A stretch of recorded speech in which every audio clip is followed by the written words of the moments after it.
All right, so Love from the Shadows is another one of these B movie kind of spin-off adaptations that Gilbert Hernandez is doing. And this takes place in a world where it was kind of on the periphery a little bit. Like, there's these monitors in this world who are kind of watching people and... Yeah, it's more or less a real-world setting, but it seems to be kind of in its own little reality a little bit. It's otherworldly quality kind of creeping in around the edges of this book. It's just This is a very strange book. Yeah. And there's this prologue where this woman goes into, like, a cave or something. And then it kind of just, like, changes direction completely. And it's suddenly this this brother and sister who hate their father and want to kill him. And they want to obviously have his inheritance because he's rich. Yeah, so they say. And when they actually go to where he lives and stays with him and stuff, he ventures into this cave, and they find him just pretty much like he must have seen something like horrifying or something, and he's pretty much like crazy all of a sudden, and they just kind of take care of him until he disappears, so they can just kind of like have his inheritance, or dies. They're waiting for him to die.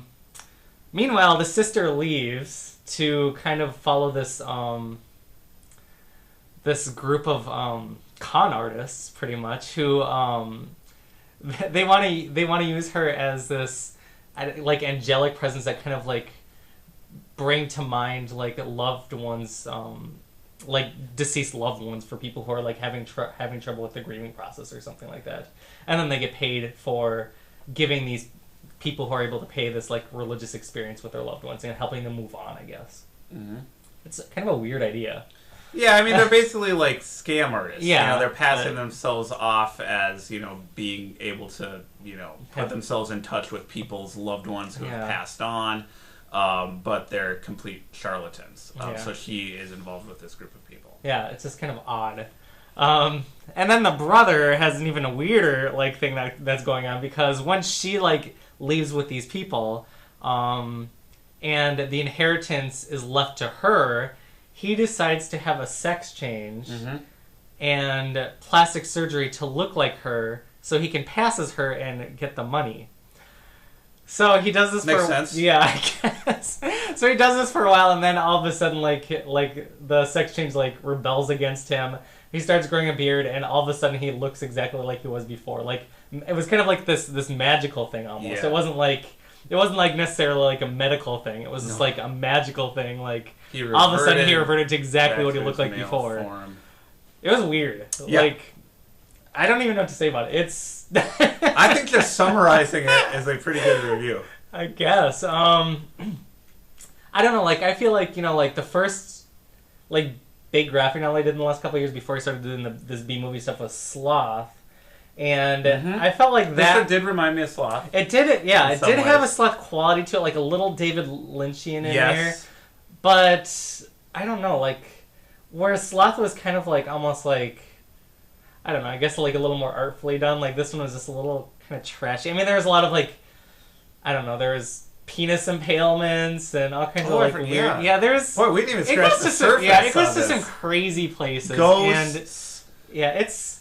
I don't know, it's a little trashy. A little trashy. A little. I don't want to say that with Gilbert. No, you know what I mean? I think Gilbert would be horrified if you described this as anything less than complete and utter trash. Okay. It's not as... Look, see, this is what people don't get about these Gilbert Hernandez books. It's a B movie. This is like completely embracing this prurient, like trashy, B movie aesthetic, but I don't think it's a B comic book. I think it has the tropes of a B movie, but it's an A+ comic book.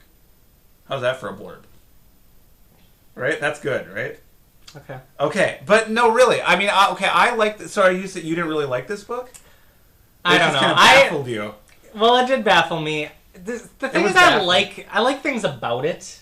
Yeah. Like, if you can kind of take, like, the scenes, for what they are. I mean, the art's beautiful. The individual scenes are really nice. But together, it's kind of, like, hard to really, like, get a grasp on it. Yeah. Well, I loved it. I mean, for me, it worked. For me, Gilbert's this crazy, bizarre, over-the-top story was hugely entertaining to me. That's entertaining. And I liked the ambiguity of it. You know, I liked the beginning prologue where the character had a different identity, and then the end, and there's some ambiguity there, you know, and I like that about it. I loved that Gilbert Hernandez is having such a great time playing with the idea of identity here. And there are layers under layers under layers under layers of identity and that theme. Because, okay, we've got... First of all, this is part of the Fritz B movie series. So, the main character that we see here, we know, as Love and Rockets readers, is Fritz playing this other character. And then that character that she's playing has various shifting identities throughout the course of the story. And I don't know if you picked up on this, but I believe Fritz is not only playing the sister, but she's also playing the brother in this. Did you pick up on that? No. Yeah, I think Fritz is playing the male brother as well in a double role. So we've got the same actress playing two different characters whose identities shift, who at one point switch identities, or at least the brother adopts the sister's identity. So you're like 8-10 levels into these identity kind of switching things. It's just this wonderfully complicated kind of muddle, but it's hugely entertaining. It was so bizarre, and I just loved...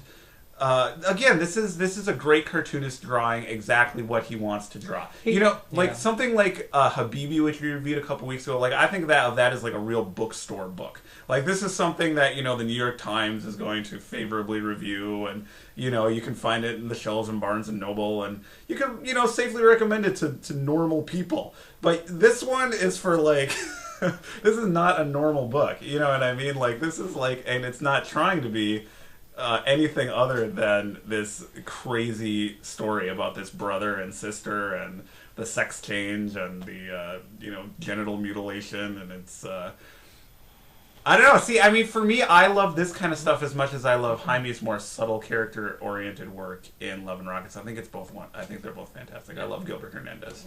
He's obviously having a lot of fun in here. Gilbert Hernandez is having a blast. I mean, come on. This is terrific. I will say I'm of the camp, though, where I like the more emotional, the more kind of real, like, grounded characters. And just kind of build, like, how he builds on those, like, lives. Yeah, I mean, that's kind of what Gilbert Hernandez made his name on. You know, he again, like we said with like Jaime, had this long-running cast of characters centered around this fictionalized Palomar, and he's basically set those aside the past couple of years to do some more stuff. He's the more adventurous of the two brothers in terms of the types of material that he does. As I said, he has said he's going to return to the Palomar characters in the next issue, so I'm sure a lot of people will be happy to see that. I will be happy to see that, but I will be happy to see whatever Gilbert Hernandez wants to draw. So... I definitely loved everything about Love and Rockets News Stories #4, and I really liked Love from the Shadows as well. Okay. But I am an unabashed Love and Rockets fan. Yeah. I was more of a fan of... I was very impressed, obviously, by Jaime Hernandez's stuff this time around. Yep.